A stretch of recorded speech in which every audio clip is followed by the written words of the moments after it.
অসুস্থ আসামিকে উদ্ধার আদালত চত্বরে। দমকলের তৎপরতায় প্রাণে বাঁচলেন ৬৫ বছরের বৃদ্ধ।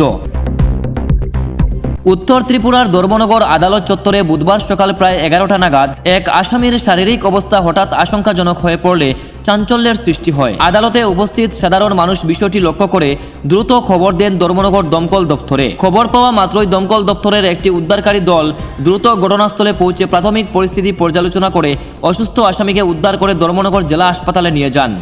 দমকল কর্মীর তৎপরতায় বড় ধরনের বিপদ এড়ানো সম্ভব হয়েছে বলে প্রত্যক্ষদর্শীরা জানান। দমকল দফতরের এক কর্মী জানান, অসুস্থ আসামির নাম ফয়জুর রহমান, বয়স ৬৫। তার বাড়ি পানিসাগর মহকুমার পদ্মবিল এলাকায়। আদালতে এসে তিনি অসুস্থ হয়ে পড়েন বলে প্রাথমিকভাবে জানা গেছে। বর্তমানে তিনি ধর্মনগর জেলা হাসপাতালে চিকিৎসাধীন রয়েছেন। চিকিৎসকরা তার শারীরিক অবস্থার উপর নিবিড় নজর রাখছেন। ঘটনাকে কেন্দ্র করে আদালত চত্বরে সাময়িক উত্তেজনার সৃষ্টি হলেও পরিস্থিতি দ্রুত স্বাভাবিক হয়ে আসে।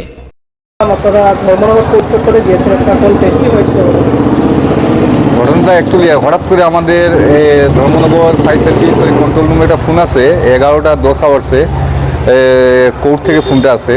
তো একটা আসামি নাকি হঠাৎ করে মাথা ঘুরে পড়ে যায়, দাঁতে সিরিয়াসলি ইনজুরি হয়। তো আমরা অ্যাকর্ডিংলি গেলাম, গিয়ে দেখি তো একটা বয়স্ক লোক, উনি সিরিয়াস কন্ডিশনে উনি কোর্টে পড়ে আছেন। তো ওনাকে আমরা লিফটের মাধ্যমে নামিয়ে তারপর রেস্কিউ করলাম, করে তারপরে ওনাকে আমরা ধর্মনগর হসপিটালে নিয়ে এলাম। ওনার নাম ফয়জুর রহমান, বয়স 65 ইয়ার্স, এবং ওনার বাড়ি উনি বললেন পদ্মবিল নাকি বাড়ি ওনার। তো হ্যাঁ, ওয়ার্ড নাম্বার তো উনি বলতে পারছেন না ঠিক মতো, ওনার সাথে যিনি আছেন উনিও ঠিক মতো বলতে পারছেন না, খালি অতটুকু জানি পদ্মবিল ওনার বাড়ি। তো ওনাকে হসপিটালে আমরা শিফট করে দিয়েছি এবং ডাক্তারকেও বলে দিয়েছি যে ওনাকে তাড়াতাড়ি ট্রিটমেন্ট করার জন্য।